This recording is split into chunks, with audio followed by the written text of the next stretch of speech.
Magandang hapon po sa inyong lahat. Ang ating mensahe na mapapakinggan sa hapong ito ay pagpapatuloy ng ating pag-aaral ng sulat ni Pablo sa mga taga-Galasya. At magsisimula tayo sa talatang 21, chapter 4, verse 21. At sa hapong ito ay tatapusin na natin ang kabanatang 4, chapter 20, verse 21 hanggang 31. Dahil nga nagtatapos na siya sa kabanatang ito, ay dito matatapos na ang lahat ng argumento, mga patunay, mga proof, defense ni Pablo para sa katotohanan ng Ebanghelyo. At pagdating sa kabanatang 5, ay dito ay ilalahad na niya kung ano ang implikasyon nito sa ating pamumuhay.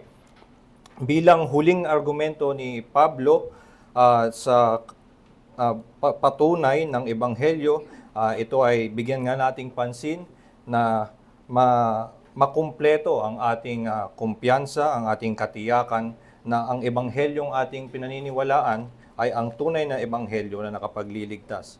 Pakinggan nga natin ngayon ang Galatians chapter 4 verse 21 to 31. Babasahin ko mula sa English Standard Version. Ito po ang salita ng Diyos. Tell me, you who desire to be under the law, do you not listen to the law? For it is written that Abraham had 2 sons, one by a slave woman and one by a free woman. But the son of the slave was born according to the flesh, while the son of the free woman was born through promise. Now this may be interpreted allegorically. These women are 2 covenants. One is from Mount Sinai, bearing children for slavery. She is Hagar. Now Hagar is Mount Sinai in Arabia. She corresponds to the present Jerusalem, for she is in slavery with her children. But the Jerusalem above is free, and she is our mother. For it is written, Rejoice, O barren one, who does not bear. Break forth and cry aloud, you who are not in labor. For the children of the desolate one will be more than those of the one who has a husband. Now you, brothers, like Isaac, are children of promise. But just as at the time he who was born according to the flesh persecuted him who was born according to the Spirit, so also it is now. But what does the Scripture say? Cast out the slave woman and her son, for the son of the slave woman shall not inherit with the son of the free woman. So, brothers, we are not children of the slave, but of the free woman. Pagpalain po ang salita ng Diyos, tayo po ay sandaling manalangin. Ama naming Diyos, kami nga ay nagnanais na maunawaan ang iyong kalooban at ninanais namin na mamuhay ng nakalulugod sa iyo, nakaluluwalhati sa iyong pangalan. Ngunit nalalaman namin, Panginoon, na sa aming sariling pag-unawa sa anumang maaabot ng aming likas na dunong ay hindi namin maaabot ang kalingkingan ng iyong karunungan. Kaya nga sa oras na ito ay hinihiling namin ang inyong banal na Espiritu na kami gabayan sa pakikinig ng pangangaral ng inyong salita upang lumiwanag nga sa amin ang inyong katotohanan na nais ituro sa amin. Ituro nyo sa amin ng tama ang landas na gusto nyong aming tahakin at ipakita nyo nga sa amin ang tunay na kaligtasan na sa pamamagitan lamang ng inyong pangako. Ito po aming dalangin sa pangalan ni Jesus. Amen. Kahit na po ay matagal-tagal na akong nakalipat dito sa Maynila, ay hanggang ngayon hindi ko pa rin ako nangangahas na mag-drive ng walang Waze. Dahil isa sa mga malaking tulong sa akin nito ay hindi lang sa ituturo nito kung saan ako dapat dumaan, kung anong kalsada ang aking daanan. Ito ay isang bagay na hindi ko kinailangan masyado nung ako'y nakatira pa sa probinsya. Mas simple ang mga kalsada doon at ang mga driver doon ay medyo mas kalmado. So, nung lumipat ako dito ay mayroong kahirapan para sa akin na malaman kung nasa ang lane ba ako dapat. At kahit na nasa tamang kalsada ka naman, at least yung Waze ay sinasabi sa iyo kung anong lane ang dapat mong daanan para kung mali kasi ang lane mo ay baka mapaliko ka, mapilitan ka mamayang lumiko na hindi ka pa naman kailangan lumiko, o kaya naman ay hindi ka makaliko kapag kailangan mo ng lumiko doon sa iyong dadaanan.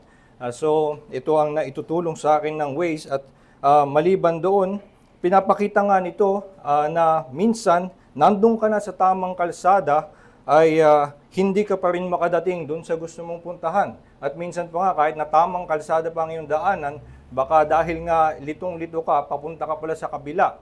At ito ang nangyayari sa mga tao na sinusunod lamang ang kanilang sariling dunong para abutin ang Diyos.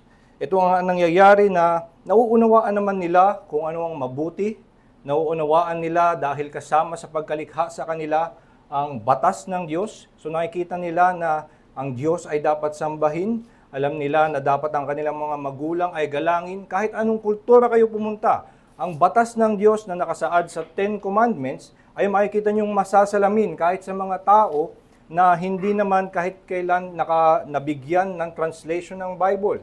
Dahil ito nga ay kasama sa pagkakalikha ng tao at sila ay may konting pag-unawa na natitira sa kanila na ito ang tamang daan. Pero ang nangyayari nga, dahil wala ang pagliliwanag ng banal na espiritu, kahit nandun na sila sa tamang landas, ay minsan ay mali pa rin ang kanilang dinadaanan. Kumbaga sa ilustrasyon kanina, mali pa rin ang kanilang lane. At ito nga mismong mga Hudyo, ang nangyari sa kanila ay nasa kanila na mismo ang batas, ibinigay sa kanila ang pangangaral ng Old Testament, ang daming pagpapaliwanag na ibinigay sa kanila, at nakita na nila mismo kung anong highway ang dapat nilang daanan, pero maling-mali pa rin ang kanilang dinaanan, papunta sila sa kabila, papunta sila sa kapahamakan. At ito ang nangyari sa kanila na makikita natin sa Bagong Tipan, lagi nilang inaangkin na sila ang mga anak ni Abraham. At tama naman sila na hangarin na at makita na ito ay isang malaking pribilehiyo na masali sa lipi ni Abraham. Dahil nga noon pang sa kasaysayan, talaga naman na ipinangako ng Diyos sa lipi ni Abraham, sa lahat ng kanyang lahi, ang kanyang pagpapalang pangako. Pero hindi na unawaan ng mga Hudyo, at lalo na ng mga Hudyo nung panahon na ni Pablo, ay talagang nalihis na sila doon sa tamang daan. At pagdating dito ay pinagkakatiwalaan na nila yung pagsunod sa batas na tingin nila, hindi naman ito kailanman ang naging layunin ng Diyos na ituro sa kanila ang pagsunod sa batas bilang daan ng kanilang kaligtasan, pero ito ang kanilang inasahan na sa kanilang paggawa, pagtupad ng batas, sila ay maliligtas, magiging katanggap-tanggap sa Diyos. Pero ginamit ngayon dito ni Pablo sa talatang ating pag-aaralan ang isang ilustrasyon. Kung madami mang nagkiklaim, makikita natin mula pa lang sa Matthew 3, may mga lumalapit kay John the Baptist, sinasabi, "We are the children of Abraham." Ang sagot sa kanila ni John the Baptist, "Do not presume to say to yourselves that you are the children of Abraham. I tell you, God can raise from these stones children for Abraham." So hindi mahalaga or hindi nyo maipagmamalaki na kayo ay nagmula sa kanyang lahi, kaya ng Diyos na gumawa ng mga anak ni Abraham mula sa mga bato. At yung maraming makikita natin, marahil pati itong mga Judaizer na nanliligaw sa mga taga-Galacia, ang kanilang hamon sa mga naging mananampalataya na mga hentil, kami ang mga anak ni Abraham. Kung gusto nyo talagang maging kabahagi sa pagpapala ng Diyos, kailangan nyong sumunod sa yapak ng mga anak ni Abraham, sumama kayo sa amin. Nagsimula pa lang kayo sa pananampalataya, kailangan nyo ngayon maging buong-buong Hudyo. Kailangan nyong magpatuli, kailangan nyong gampanan ang lahat ng kautusan ng Diyos, at kailangan nyong mamuhay na katulad ng tradisyon na ibinigay sa lahat ng lahi ni Abraham. Dito sa simpleng ilustrasyon na ginamit ni Pablo, ginamit niya itong ilustrasyon, hindi ito isang logical argument, hindi natin ito dapat tignan bilang isang theological argument na very strictly logical, kung saan nagko-correspond ito sa truth. Ginamit niya itong ilustrasyon na nagpapakita lang ng kamalian sa kanilang pagdadahilan. Dahil lang anak sila ni Abraham, tingin nila sila ay kasali na sa mga magiging tagapagmana ng pagpapalang pangako ng Diyos. Ang simula pa lang ng argumento ni Pablo sa kanila, hindi ba dalawa ang anak ni Abraham? At yung isa mismong anak ni Abraham ay hindi tagapagmana ng pangako ng Diyos sa napagpapala. So ito ay isang malakas agad na puna sa kanilang pagdadahilan. Tingin nila pag ikaw ay anak ni Abraham at sumunod sa tradisyon na ibinigay sa lahi ni Abraham, ikaw ay magiging kabahagi na dun sa ipinangakong pagpapala kay Abraham. Pero mismong yung unang anak ni Abraham ay hindi naging kabahagi sa pagpapala. Kaya ito yung sinabi, hindi nyo ba ito napakinggan? Did you not listen to the law? For it is written that Abraham had two sons, one by a slave woman and one by a free woman. So, pinapakita agad ni Pablo na mali itong pagdadahilan na ito. Pwede kang maging nasa bahay ni Abraham, pwede kang makilalang anak nga ni Abraham, tulad nga nitong isang anak, hindi pinangalanan, pero alam natin na ito ay si Ishmael. Ito ay anak ni Abraham, mas malaking seniority from Isaac, mga 13 to 14 years ang kanilang pagitan. At so talagang isipin niyo high school na yung yung kuya nung ipinanganak yung si Isaac. So malayo ang kanilang pagitan. Usually talagang baby niya yung kapatid, pwedeng siya na yung nagpalit ng diaper o kung ano man. Talagang inalagaan niya yun, maliit na maliit yun si Isaac kumpara kay Ishmael. Pero si Ishmael ay anak ng alipin at hindi siya magiging kabahagi doon sa mana. So dito ay pinapakita na maaring maging anak ni Abraham sa isang banda pero hindi ka pa rin kabahagi doon sa pangako ng Diyos. At maaaring ikaw ay nagpapasailalim sa batas dahil tingin mo yun ang daan para maging anak ni Abraham, pero ito nga sinasabi, pinapaliwanag dito ni Pablo na may pagiging anak ni Abraham na hindi ka pa rin magiging tagapagmana at may tamang daan para maging anak ni Abraham na maging kabahagi ka sa mana. So tignan natin ngayon, una ay pinapaliwanag niya paano magiging anak ka ni Abraham pero hindi ka tagapagmana. Ang larawan nito ay si Ishmael, yung unang anak. Sinabi na the son of the slave woman was born according to the flesh. Ang tinutukoy dito, minsan kasi pag nababasa natin yung according to the flesh, iniisip natin na ang ibig sabihin agad na ito ay masama o makasalanan. Ang nais lang sabihin dito ni Pablo ay na ito ay by means of their natural capability. Ito ay sarili nilang sikap. Ngayon, sa totoo na actually ay itong pagsilang kay Ishmael ay makasalanan. Ito ay hindi sa kanyang tunay lehitimong asawa na si Sarah. Ito ay sa kanyang alipin dahil sila'y nainip doon sa pangako. Natanggap na nila sa Genesis 12 yung pangako na magkakaroon sila ng anak, na sila'y pagpapalain ng anak. Pero naisip nila, teka 90 years old na ako, wala pa akong anak. So naisip nila na sipingan mo kaya itong alipin ko, yung asawa pa nakaisip, si Sarah. Sipingan mo itong alipin ko para magkaroon ako ng anak sa kanya. At yun yung kanilang pagdadahilan, sarili nilang sinikap na makuha yung ipinangakong pagpapala pero sa sarili nilang paggawa. Yun yung sinasabi na according to the flesh, the son of the slave was born.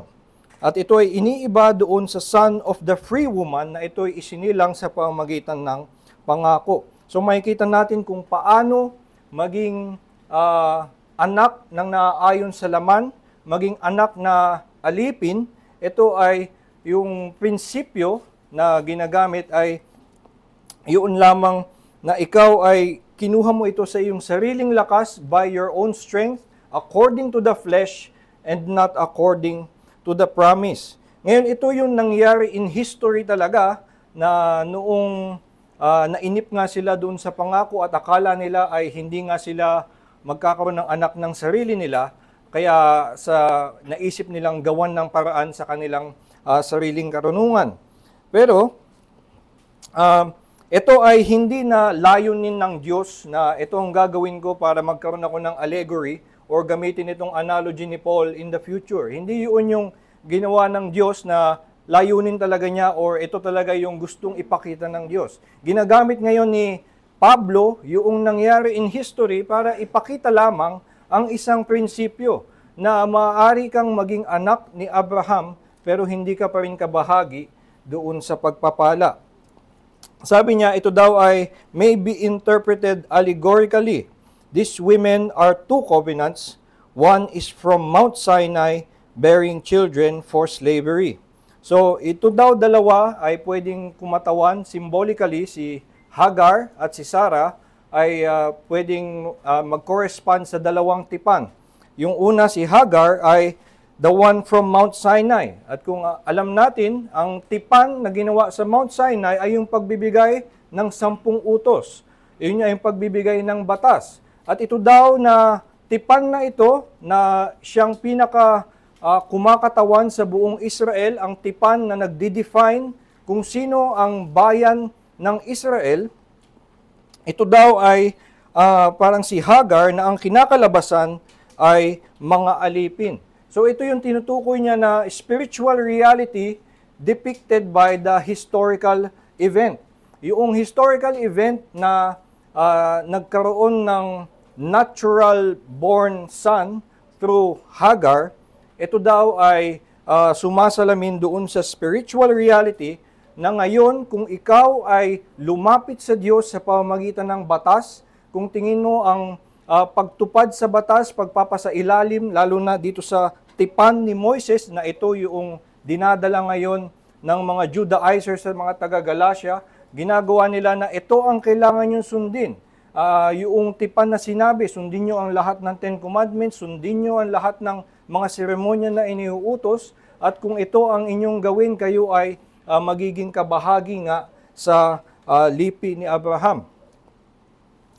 Ngayon, ang sinasabi ni Pablo dito, ito daw, prinsipyong ito na pagsunod, paglapit sa Diyos sa tipan na ito, pakikipagtipan sa ang gagamitin mong tipan ay yung tipan sa Mount Sinai, ang kalalabasan nga nito ay pagkaalipin. At ito nga ay pag-uulit lamang, kumbaga binibigyan lamang ni Pablo ng illustration yung biblical and theological arguments na binigay niya na sa mga earlier chapters.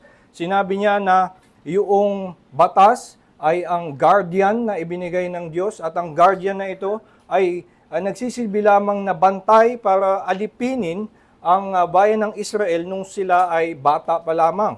So, ito ay kung ikaw ay magpapasailalim sa batas, kung ito ang iyong aasahan para makatanggap ng pagpapala sa Diyos, ikaw ay sumasali lamang sa pamilya ni Abraham bilang alipin at hindi ka nabibilang bilang tunay na anak. Yung pagbanggit nga ng Mount Sinai ang talagang naglilinaw na ang tinutukoy dito ni Pablo ay yung batas. Yung Mount Sinai ay kilala talaga, walang iba itong pinagkakabitan kundi ang pagbigay ng Ten Commandments. So, ang tinutukoy talaga dito ay kung ikaw ay lalapit sa Diyos, tatayo sa Kanyang harapan at ang magiging gusto mong sukatan ay ang iyong pagtupad sa batas, ang kalalabasan lamang nito ay pagkakaalipin. Magiging outwardly kasama ka sa bayan ng Diyos, pero ikaw ay alipin lamang na hindi magkakaroon ng pag-asa na maging kabahagi ng pagpapala. So ang makikita nga natin dito ang pag-asa sa batas, ang pagtiwala sa batas ni Moises bilang daan para makatanggap ng pabor mula sa Diyos. Ito ang pinaka nagdadala sa atin sa kapahamakan, hindi sa pagpapala. Ito nga mismo ang sinabi ni Jesus sa mga Pariseo sa John chapter 5 verse 45. Sinabi ni Jesus sa kanila, "Do not think that I accuse you to the Father. There is one who accuses you, Moses, in whom you have put your hope." So, kayong mga umaasa kay Moises, kayong mga umaasa sa kanyang daan na tinuturo, si Moises actually ang nagtuturo sa inyo na huwag dapat kayong umasa sa batas at ang dapat niyong kilingan lamang ay ang katwiran ni Kristo ng kanyang pagtupad sa batas na iyon. So ito ang kaya nga natin tinitindigan bilang mga Reformed ang katuruan ng sola gratia, grace alone, at dahil wala tayong pag-asa na by our own merit ay tatayo tayo sa harap ng Diyos. Yung sinasabi sa Psalm 103, if you, O Lord, would count iniquity, who can stand? But in you there is forgiveness, so that you may be feared. Alam niyo, sinasabi natin na itong turo ng grace alone ay isang distinctive ng mga Reformed. Pero kung titingnan nyo, ang mga Catholics actually ini-insist na salvation according to their teaching is by grace alone. Hindi nila ito dinideny. At sinasabi nila talaga na biyaya lamang ang daan para maging Kristiyano ang kahit sino. Makikita nyo ito sa kanilang apologetics website at minsan sa isang homily ni Pope Francis, binanggit din niya na we owe our Christianity, anyone is a Christian only by the grace of God. So ito ay kanilang kinikilala na sa pamamagitan nga lang ng biyaya. Pero sa kanilang sistema, ang sinasabi lamang nila ay sa biyaya ng Diyos, bibigyan niya ang tao ng kapangyarihan at kakayahan na gampanan ang batas. So ang mangyayari ay ang Diyos kaaawaan ang mga tao na hindi matupad yung hinihiling ng batas, kaya siya sa kanyang awa, by grace, bibigyan niya ng kakayahan at kapangyarihan na hindi naman nila dinideserve. At dahil meron na silang kakayanan ngayon, dahil naggagawa na nila yung batas, ay maaari na silang patawarin at gantimpalaan ng kaligtasan ng Diyos. At minsan siguro itong ganitong pagdadahilan ay attractive sa atin. At actually mukhang may sense, hindi ba? Na ang kalalabasan pa rin naman nun ay grace lang ng Diyos. Hindi naman ako. Minsan ganun nga tayo mag-isip din na tingin natin sapat na nakilalanin lang na pag may nagsabi sa iyo na, "Oy, ang galing mo ah." Tapos sabihin mo, "Hindi, grace lang 'yun ng Diyos." At tingin mo ay sapat na 'yun, nagiging kontento ka na, tingin mo 'yun ay pagkilala na biyaya lamang ng Diyos ang kumikilos sa iyo. Pero sa ating Reformed confessions, mas matindi ang ating pag-deny sa ating mga gawa, hindi lamang na grace alone, kundi faith alone. At ito yung sinasabi ng mga Katoliko na yung sa kanilang mga depensa na we also teach grace alone. What we deny is faith alone. In this is where the Protestants err. So, dito daw tayo nagkakamali. At kaya tayo nag-i-insist sa faith alone at ang pagkakasabi sa ating Confession of Faith sa chapter 11 on justification na ang pagpapawalang sala sa atin ng Diyos, ang justification, is not for anything wrought in us, not for anything effected in us or done by us. So talagang nililinaw ng ating Confession of Faith na maging pag tinitingnan tayo ng Diyos at tayo kanyang kinakaawaan, hindi dahil ginawa ko naman sa kanya, binigyan ko naman na siya ng kakayanan na makatupad ng batas. At itong mga maliliit na bunga na nagagawa niya, pwede ko nang tanggapin. Kasi biyaya ko lang din naman yan, hindi kanyang sariling lakas.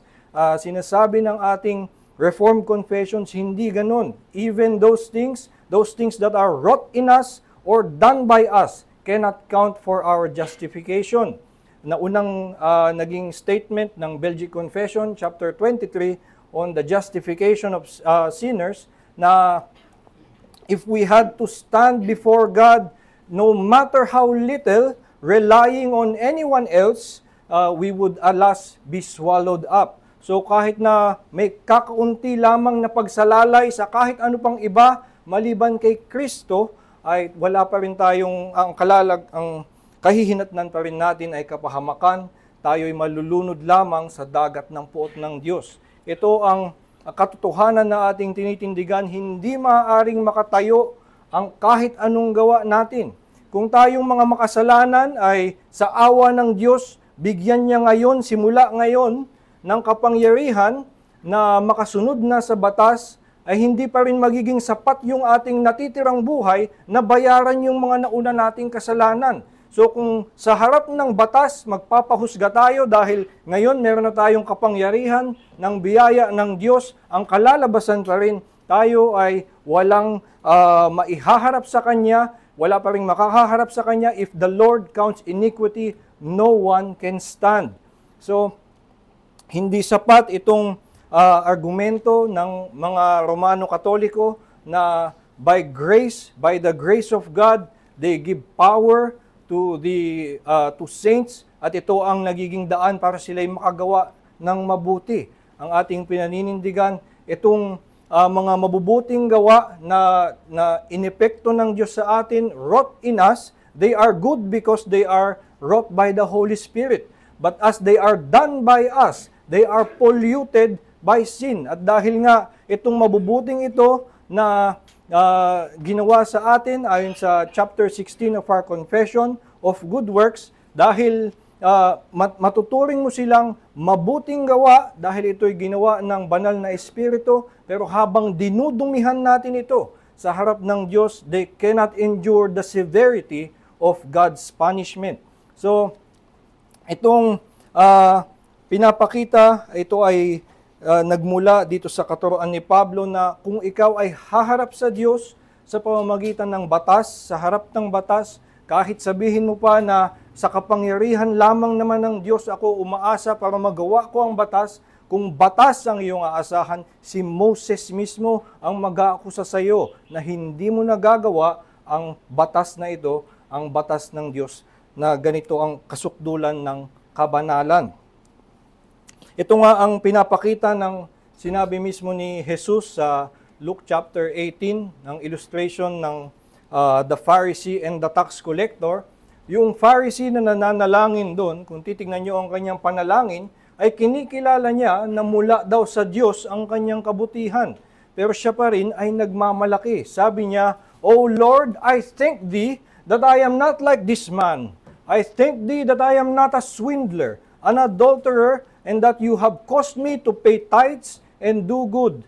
So, ang pinapakita dito ay may pagkilala pa rin, maging ang Pariseo, na ang Diyos ang kumilos sa kanya upang siya ay gumawa ng mabuti. Pero sinabi ni Jesus na maging yan na pinasalamatan man niya ang Diyos na sa kanya nagmula ang kabutihan ng Pariseo na ito, dahil gusto niya pa rin magpasukat sa batas at lalo na't hinahambing niya ang kanyang sarili sa pamamagitan ng batas. Doon sa tax collector, ang kinakalabasan nga kung gusto niya magpasukat sa batas ay siya nga'y hahatulan ng naaayon sa batas. At kaya nga dapat na matutunan natin dito na wala tayong kahit anong pag-asa sa ating mga gawa. Kahit kaunti ay maunawaan natin na hindi kahit kaunting gawa, kahit kunting pagsalalay sa ating mga gawa ay mawawala ang ating katiyakan ng kaligtasan. Ito nga ang tinuturo ng Heidelberg Catechism, pagkatapos ituro sa atin na our only comfort in life and in death is that we belong to Christ. What should we know that we may live and die by this comfort? The first thing that you should know is the greatness of your misery. At habang hindi mo nakikilala ang greatness of your misery, patuloy kang lalapit ng lalapit sa batas. Patuloy kang aasa ng aasa sa iyong kabutihan, sa iyong kabanalan, sa iyong pagsisisi, at tingin mo ito ang nagdadala sa iyo sa harap ng Diyos. At kahit kailan hindi ka magkakaroon ng katiyakan, palagi kang uusigin ng iyong konsyensya na sa harap ng Diyos ay hindi mo mapakita ang kahit anong kabutihan.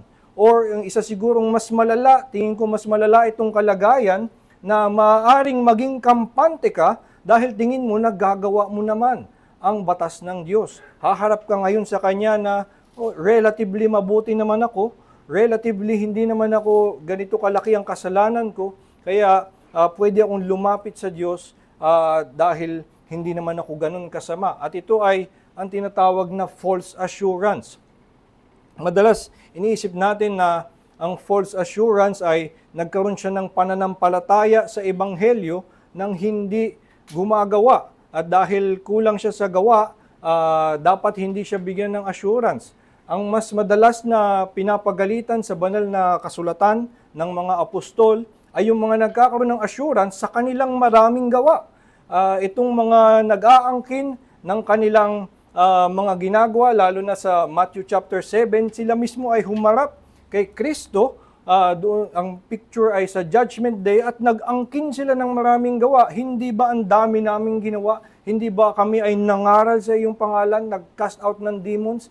At ito ay mga nagkaroon ng false assurance sa kanilang sariling gawa dahil hindi nila nakita ang greatness of their misery na ito ngang sa harap ng batas, wala silang pag-asa. At magandang maunawaan natin na kung tayo ay lalapit sa Diyos, sa pamamagitan ng batas, ang kalalabasan lamang natin, magmumukha man tayong kabilang sa kanyang mga anak, tayo ay anak lamang na parang si Ishmael, alipin, anak ng aliping babae. Pero pinapakita rin dito ni Pablo kung ano ang daan ng pagiging anak na maging kabahagi ng pagpapala. At ito ay, ang ginamit lang niyang salita ay born through promise. Mapapansin nyo na hindi actually binanggit pagkatapos sabihin na these women are two covenants, one is from Mount Sinai. Hindi nyo makikita kung alin yung isa pang tipan. Hindi niya ever binanggit. Pero, ang makikita nating pagkakaiba ay itong mga nagpapaalipin under Mount Sinai, they want to be under the law, and they were born according to the flesh. Ang nakikita nating pagkakaiba nung mga anak ni Sarah na kasama sa makakatanggap ng pagpapala ay na sila ay born through promise. So, ito ang nakikita nating malaking pagkakaiba at muli inuulit lang niya yung mga argumento na sinabi niya. Mga pagkakaiba ng batas at ng pangako. Ang batas ay nanghihingi ng kondisyon. Ang pangako ay ibinibigay ito ng walang kondisyon.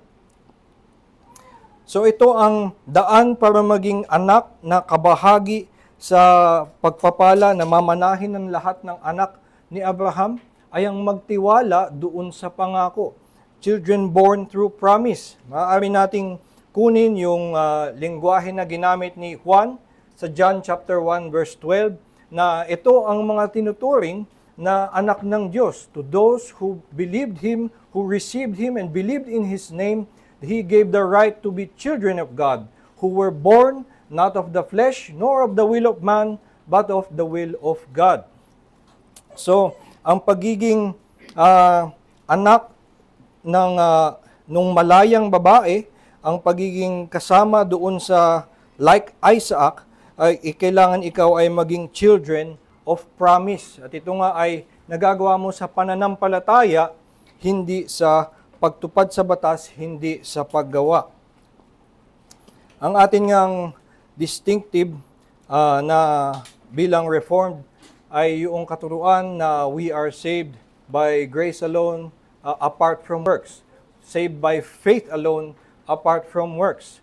At parang opposite day, kasi kanina binanggit ko na yung Roman Catholics actually ay naniniwala na ang kaligtasan ay sa pamamagitan ng biyaya lamang. Pero dahil may mali silang pag-unawa noon, ay sa katotohanan ang kalalabasan pa rin, tingin nila sa biyaya ng Diyos, tutuparin mo ang batas.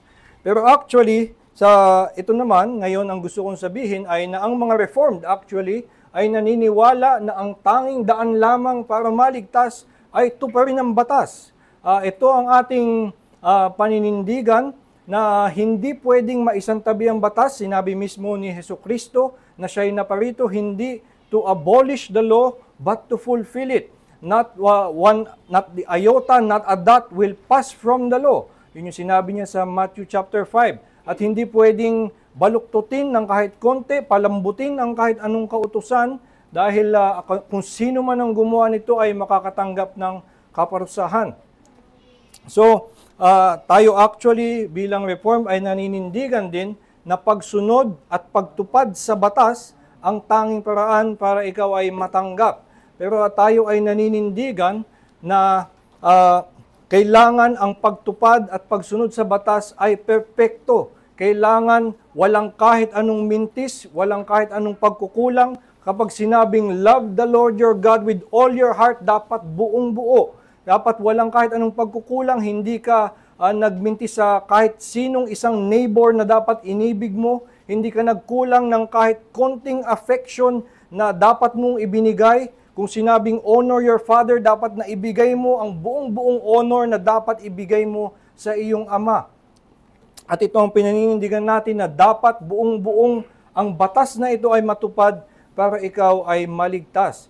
At ang sinasabi nga natin, kung tayo ang gagawa nun sa ating sarili, ay hindi tayo makatatayo. At ang tanging pag-asa lamang ay ang sumampalataya kay Kristo na siyang tumupad ng batas na ito. Kaya doon din sa ating Reformed Confession sa chapter 11 on justification, kanina sinabi na hindi ibinibilang ng Diyos when He justifies us, na tinitingnan niya itong mga evangelical obedience that He wrought in us. Ngayon din ay sinasabi sa same statement na what He does is that He counts the obedience of Christ to the law in our stead. Ang kanyang pagsunod doon sa batas at ang kanyang pagbabayad ng kasalanan sa kanyang kamatayan, yun ang ibinibilang ngayon sa atin. At gayon ay sa ganung paraan, ito ay sabi nga sa dulo ng Romans chapter 3, that we uphold the law. Yung batas ay tunay na ating napagtibay. Dahil ang gusto ng mga Romano Katoliko o ng ibang relihiyon, ng mga Hudyo, ay na maging sapat na itong sincere, imperfect obedience at patatawarin na lang yan ng Diyos. Pero sa ating conviction, kailangan buong buo na maibigay ang hiling ng kabanalan ng Diyos. Ang lahat ng kasalanan ay kailangang maparusahan. At ito ay nagawa sa kamatayan ni Kristo na ipinataw sa Kanya ang parusa sa lahat ng makasalanan na sasampalataya sa Kanya. At ang lahat ng sumampalataya sa Kanya ngayon ay parang nakatanggap na ng katwiran. Tulad nga nung kinote kanina ni Pastor Diego, si Martin Luther, na sinasabi, we have a righteousness outside ourselves. Even though we find sin in us, our righteousness is outside ourselves. Nabasa ito ni John Bunyan, ang mismong komentaryo na yan ni Martin Luther, at sinabi ni John Bunyan, ito ang kanyang, at ang kwento niya, hindi ko alam kung nag-exaggerate lang siya, no? Sabi niya ay nagsasayaw daw siya nung kanyang na-realize na hindi lang sa our righteousness is outside of us, but it is in heaven. Ang kanyang righteousness ay nasa langit na. Kung ganun nang kataas ang inabot ng righteousness na ibinihis sa akin, ganun katiyak ang aking kaligayahan at pag-ibig sa akin ng Diyos. Tinanggap ng buong buo hanggang sa presensya ng Diyos ang katuwiran na ibinihis sa akin. So ito ang righteousness outside of us is right in heaven interceding for us. Kung ito nga ay ating matutunan na sa pamamagitan ng pananampalataya, tayo ay mapapabilang sa mga anak ni Abraham, ito ang tunay na pagiging anak na magiging kabahagi ng pangakong pagpapala. At ito ang dapat nating maunawaan upang hindi tayo maligaw na parang napakalapit na sana natin.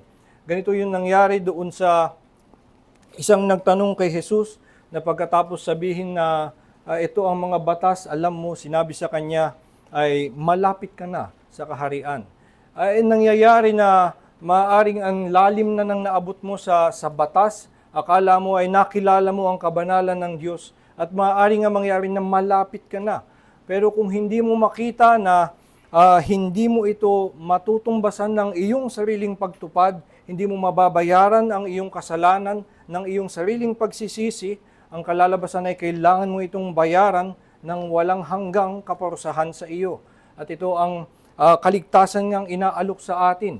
Ang pangako sa atin ay kung tayo'y sasampalataya lamang, kahit tayo'y nagkukulang sa pagsunod kahit tayo madami pang mga kasalanan na gagawin sa ating buong buhay, sa ating pagsampalataya, ay ipinapangako sa atin ang kanyang walang hanggang pag-ibig na siyang magdudulot na linisin ang ating mga puso at alisin ang lahat ng kasalanan. Ito ngang sa pagtatapos ng argumento dito ni Pablo, ay tinuturo niya sa mga taga-Galatia, just as at the time, he who was born according to the flesh persecuted him who was born according to the Spirit, so also it is now. Sinasabi niya dito, tayo na mga sumampalataya na ayon sa Ebanghelyo, kapag ikaw ay mananampalataya, ikaw ay kabahagi na ng pagpapala kay Abraham, ikaw ay tatanggap na ng buhay na walang hanggan. Pero mangyayari, itong mga anak na alipin, yung mga nagmamataas sa batas, sila ang manguusig sa atin. At ito ang patuloy na mangyayari habang ang mga aliping anak, tulad nung nangyari noon, na anak naman lang silang alipin, dahil sa kanilang pagmamataas na sila ang nasa batas, sila ang sumusunod at tingin nila sila ang mas matuwid, sila ang manguusig sa iyo at uulit-uliting usigin ang iyong konsensya, kulang pa ang iyong pagsunod, kulang pa ang iyong kabanalan, kulang ang iyong kabutihan at hindi ka dapat maging tiyak sa pangako ng Diyos.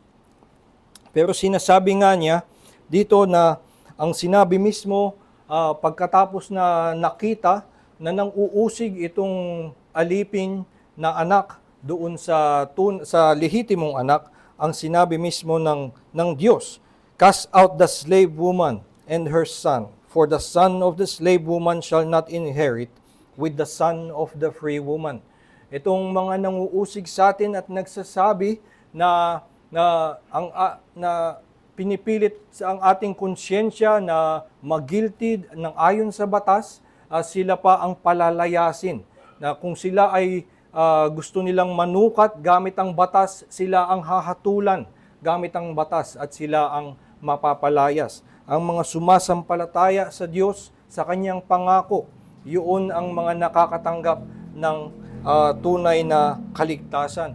At hindi ito nagdudulot ng pagmamalaki sa atin. Ang kinakalabasan nga nito, ang mga sumasampalataya sa kanyang pangako ay nakikilala na wala silang maihaharap sa Diyos. Tulad nung larawan na ginamit nga ni Jesus sa Luke chapter 18, kung yung isang Pariseo ay nagmamalaki na siya ay mas mabuti kaysa dun sa tax collector, ang sinasabi lang ng tax collector ay, have mercy on me, a sinner. At sabi ni Jesus, I tell you, that man went home justified. At ito ang dapat nating pagtiwalaan, dapat nating kilingan, dapat nating patuloy na asahan lamang na sa ating buong buhay, kahit na inuusig tayo ng ating konsyensya, kahit na inuusig tayo ng mga Judaizer, ng mga Hudyo, ng mga Romano Katoliko, na tayo daw ay nagpapabaya sa pagsunod sa batas, tayo ay binibigyan ng katiyakan na ang pangako ng Diyos ay hindi mababali. At actually, ang ginawa ng Diyos, hindi naman na isinasantabi niya yung batas. Sinabi nga natin na ito ay hindi mangyayari. Ang pagkakasabi sa Jeremiah 31 at sa Ezekiel 36, nung ipinangako itong bagong tipan, ang gagawin sa batas ay hindi na siya kondisyon. Nung ito'y binigay sa Sinai, gawin nyo ito, do this and live. Ngayon, nung ito'y pinangako sa Jeremiah at sa Ezekiel na gagawa daw ng bagong tipan, ang sinabi ay, I will be their God, they will be my people. I will cause them to walk in my ways. So ito ay gagawin ng Diyos. Hindi na do this, sinabi niya, I will. Gagawin ng Diyos ang kanyang layunin at siya ang magdudulot na gawin natin ang batas. At hindi para sa ating mabuting pamumuhay ay maging katanggap-tanggap tayo sa Kanya, kundi dahil sa Kanyang biyaya at awa, tinanggap niya na tayo. At ang Kanyang pagtanggap na ito, pagkupkup sa atin bilang anak, ay ang pangako na hindi niya na tayo itatakwil, kundi aalagaan hanggang tayo nga ay maging without blemish, spot, or wrinkle. Tayo po ay manalangin. Ama naming Diyos, nagpapasalamat kami sa iyong salita na nagpapaliwanag sa amin ng inyong kabanalan na ang inyong batas nga ay nagtuturo sa amin na karapat dapat ibigay sa iyo ang buong pag-ibig, buong pagsamba at pagsunod sa iyo na paglingkuran at ibigin ang aming kapwa. At nagpapasalamat nga kami na tinuturo nyo sa amin sa pamamagitan ng inyong salita na ang batas na ito ay nagtuturo lamang sa amin na kailangan naming humanap ng kaligtasan sapagkat ayon sa batas na ito, kami ay nasa ilalim ng hatol sapagkat kami ay hindi umibig sa iyo o sa aming kapwa. Tulungan mo nga kami na makilalang wala kaming pag-asa sa aming sarili o sa kahit anumang ibang iyong nilalang, kundi kay Hesukristo lamang. At nawa nga dalin mo kami na laging sumampalataya lamang sa pangako mong pag-ibig at kaligtasan sa pamamagitan ni Kristo. Nang sa gayon ay manatili sa aming puso ang matibay na kaligayahan na siyang magdudulot sa amin ng malalim na pasasalamat at magiging aming kalakasan na ibigin ang aming kapwa. Samahan mo pa kami sa lahat ng aming gagawin sa buong araw na ito at nawa nga sa lahat ng ito ay patuloy na ang aming puso ay mag-umapaw lamang ng pasasalamat at pagluwalhati sa iyong pangalan. Ito po aming dalangin sa pangalan ni Jesus. Amen.